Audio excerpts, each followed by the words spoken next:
जय श्री कृष्ण, राधे राधे। श्री हरिदास भक्तों, आज मेरे पास एक प्रश्न है कि दीदी, अगर आप इतनी लड्डू गोपाल की सेवा करती हैं तो ईश्वर आपसे इतना खुश रहते हैं, लेकिन तब भी आपके प्रति विपत्ति आती है, लेकिन फिर भी आप इतना खुश रहती हैं। इस तरीके इसका क्या कारण है? ऐसा हम क्या करें जो हमारे पास भी जो लड्डू गोपाल हैं, जो ईश्वर है, वो खुश रहें?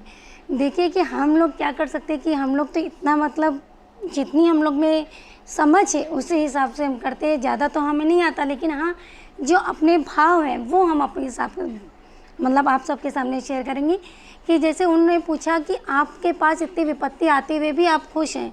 देखिए, सबसे पहली बात देखिए, ईश्वर जब हम मनुष्य इस सांसारिक जीवन में आकर अपने कर्मों के अनुसार, जो हमने पिछले जन्म में जो कर्म किए हैं उसी के अनुसार हमें यहाँ भुगतना पड़ता है। जो हमारे जैसे अच्छे कर्म हैं, बुरे कर्म हैं, उसी के अनुसार ही हमको मिलता है। अब मान लीजिए जैसे कि मैंने अच्छे कर्म किए और अच्छे कर्म मैंने 40 किए, और जो मेरे बुरे कर्म हैं, ठीक है, बुरे कर्म हैं, वो मैंने 60 किए। अब जो 60 मैंने बुरे कर्म किए हैं, तो जब मैंने प्रभु का अगर आपने हाथ पकड़ा है, तो जो मेरे बुरे कर्म किए पिछले जन्म में, वो पहले मेरा प्रभु देगा। तो हमें तो उस समय जब हम भक्ति कर रहे होते हैं ना, तो लगता है कि अरे, मैं तो भक्ति भी कर रही हूँ, फिर भी मेरे साथ इतना गलत हो रहा है। नहीं, क्योंकि मैं पिछले जन्म में बुरे कर्म कर रही, तो जो मेरा 60% का बुरे कर्म का था, जो मैंने गलत काम किए थे पिछले जन्म में, वो मेरा इस समय प्रभु के जो शरण में आकर वो मेरा पहले कट जाता है, और प्रभु उसको बहुत ही जल्दी काट देते, बहुत आसान तरीके से कर देते हैं। और जो 40% हमारा होता है, जो हमने अच्छे कर्म करें, पुण्य कर्म किया है, जैसे भक्ति करी, दान पुण्य करा, बड़ों की सेवा करी, तो जो ये होता है प्रभु मेरे बाद में देते हैं। इसीलिए अक्सर सबको यही लगता है कि हम इतनी भक्ति करते फिर भी हमारे साथ इतना दुख क्यों होता है। ये मान के चलिए, जो पिछले जन्म में आपने करे हैं, जितना गलत कर्म करे हैं, जितने पुण्य का कर्म कोई नहीं किया, जितने गलत कर्म करे हैं, उस हिसाब से हमें पहले भुगतना पड़ता है। और प्रभु की अगर शरण में है तो ठीक है, और बाद में हमें अच्छे कर्म हो तो प्रभु और भी अच्छी लाइफ करते। क्योंकि क्या होता है कि जब अगर हम पहले सुख पाएंगे ना, अपनी मतलब भाषा में बताया, अगर हम पहले सुख पाएंगे तो फिर हमें तो सब कुछ लगेगा अरे इतना आसान है सब कुछ करना, भक्ति करेंगे ना कुछ। और जितनी ज़्यादा हमें दुख होगा उतनी ज़्यादा हम प्रभु की भक्ति में रहेंगे। जिस हिसाब से देखिए, जब माता कुंती, जब भगवान श्री कृष्ण पांडव का सब कुछ अच्छा हो गया तो सब छोड़ के जाने लगे, तो माता कुंती ने देखिए अपना क्या आंचल फैला के मांगा था श्री कृष्ण भगवान से। जब मेरे श्री कृष्ण भगवान ने पूछा था कि बुआ कुछ तो मांग लीजिए, बुआ जो हमारी श्री कृष्ण माता की कुंती, जो हमारे श्री कृष्ण भगवान की बुआ हैं, तो उन्होंने कहा कि बुआ कुछ मांग लीजिए। तो उन्होंने आंचल फैला के तुरंत कह दिया कि प्रभु अगर लाला अगर कुछ देनो है तो मुझको दुख दे दो। तो बोले कि मैं ये कि बुआ आप ये क्या मांग रही हो? तो बोले देखो, जब मेरे पास सब कुछ, जब मेरे पास दुख ही दुख थे, ठीक है, तब आप मेरे पास थे। आज हमारा सब कुछ राज है और सब कुछ मेरे बच्चे सब कुछ सही से चल रहा है, तो आप मेरे पास से छोड़ के जा रहे हो। इसीलिए जीवन में जितने भी दुख है तो आप मुझे दे दो। क्यों? क्योंकि आप दुख रहेगा तो हम प्रभु को याद करते रहेंगे। ठीक उसी प्रकार से अच्छा सबके मन में ये भी बात आते हैं कि जब हम लोग इतनी भक्ति करते हैं तो श्री कृष्ण भगवान हमारे आंखों में हमेशा आंसू दिए रहते हैं, लेकिन जो इतने बुरे कर्म करते हैं, जो हर तरीके से बुरे कार्य करते हैं, उनको इतना सुख क्यों? क्योंकि प्रभु कहते हैं ना कि तुम करते रहो, तुम्हारा पाप का घड़ा जब भरेगा तब देखा जाएगा, तब देखना तुम्हारा क्या हाल होगा। इसीलिए कहते हैं कि जो हम लोग देखते हैं अरे ये तो इतना कर रहा है तब भी इसके साथ अच्छा हो रहा है, नहीं, उससे प्रभु और भी कहते तुम और गलत काम करो, तुम और गलत काम करो। प्रभु एक बार रास्ता दिखाते हैं, एक गलत काम करते करते जाता है। जब उसका घड़ा भर जाता है, अगर प्रभु की शरण में आएगा तो ज़रूर उसका उद्धार होगा, वरना नहीं ऐसे उद्धार होगा। जिस तरीके से एक बार यशोदा मैया क्या थी कि जमुना में गई और कार्तिक का महीना चल रहा था तो दीप दान कर रही थी। तो श्री कृष्ण हमारे लाला तब बाल्यावस्था में, तो छोटो से लाला हमारे किनारे, जमुना जी के किनारे बैठे, तो जो दिया उनके पास आ रही थी लहरों से, तो वो अपने पास कर रहे थे, और जो दूर चली जा रही थी वो चली जा रही थी, लेकिन जो उनके करीब आ रही थी दिया सारी वो अपने पास। तो मैया बड़ी देर तक देखती रही, तो पूछी लाला ये क्या कर रहा है तू? तू अपने जो दिया तेरे पास है तो उनको अपनी तरफ खींच रहा है। तो लाला ने मुस्कुरा कर मैया कि जो भी भक्त हमारे पास हमारे एक बार शरण में आएगा मैं उसको अपने से समेट लूँगा, लेकिन जो मुझसे 4 कदम दूर जाएगा फिर मैं उसे अपने पास नहीं लूँगा। ठीक है, उसी प्रकार कहते हैं अगर प्रभु के शरण में रहोगे तो सब कुछ अच्छा अच्छा होता रहेगा। ठीक है, अहित प्रभु हमारे कभी नहीं करते। आप एक गांठ बांध के रख लीजिए, तो प्रभु हमारे अहित कभी नहीं करते। अब बात आती है कि हमारे ईश्वर खुश कैसे होंगे हमसे।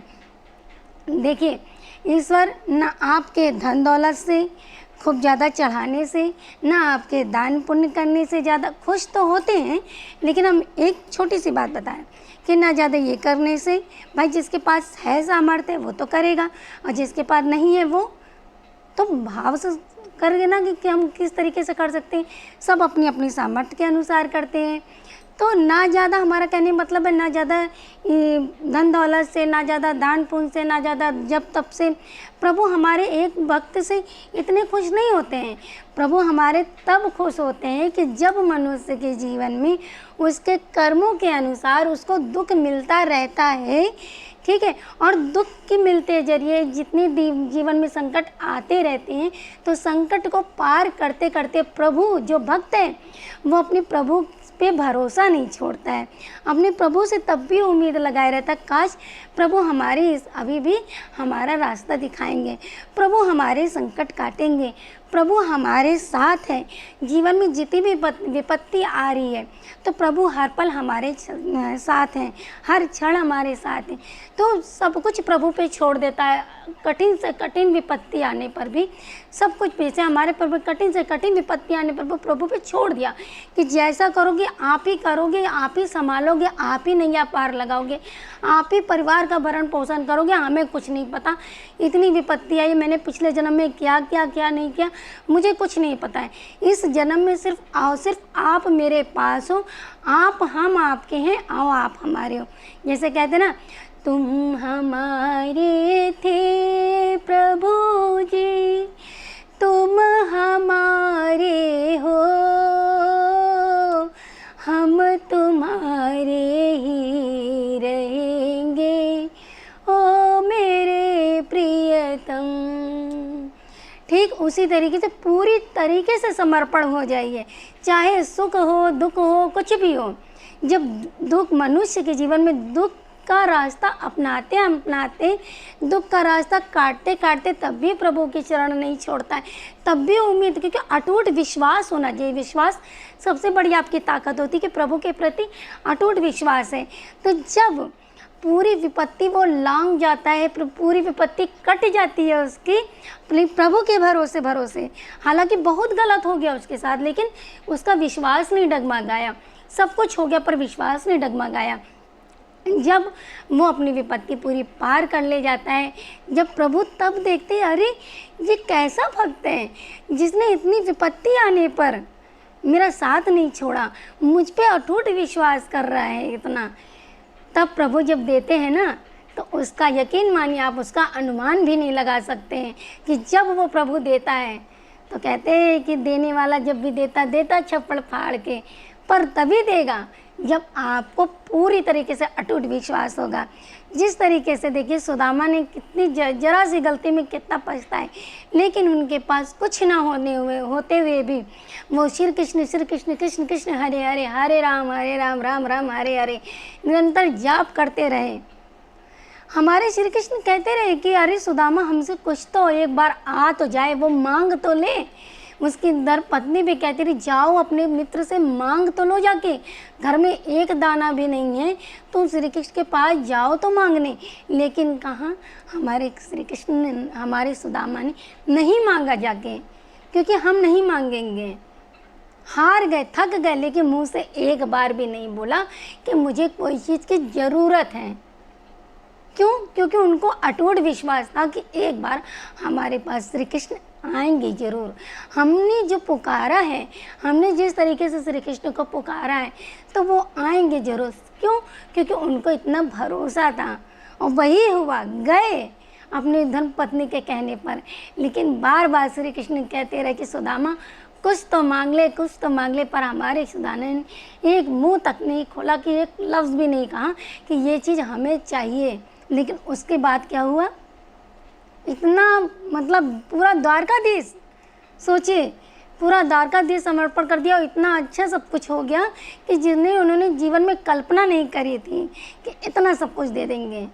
ठीक उसी प्रकार मनुष्य को चाहिए जीवन में, अगर आप भक्ति के मार्ग पे हैं तो यकीन करिए जब आप इस तरीके से प्रभु से जुड़ेंगे तो जुड़ने के बाद जैसे सांसारिक सुख होते हैं, आज हमारे पास गाड़ी हो जाए, बंगला हो जाए, घर हो जाए, नौकरी लग जाए, सब कुछ हो जाए, लेकिन इन सब होने के बावजूद भी भक्ति के मार्ग पे चल रहे हैं तो यकीन मानिए कि जब आप भक्ति के मार्ग पे होगे तो इन सब चीज़ों की आपको ज़रूरत ही नहीं पड़ेगी।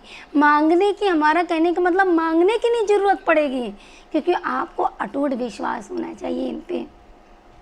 हर काम इतने आसानी तरीके से आपके होते रहेंगे कि आप सोचोगे भी नहीं कि अरे ये कैसे हो गया। क्यों? क्योंकि एक भरोसा ही है, एक तेरा साथ हमको 100 जहाँ से प्यारा है, तू है तो हर सहारा है। एक तेरा साथ, एक तेरा साथ हमको 100 जहाँ से प्यारा है, एक तेरा साथ।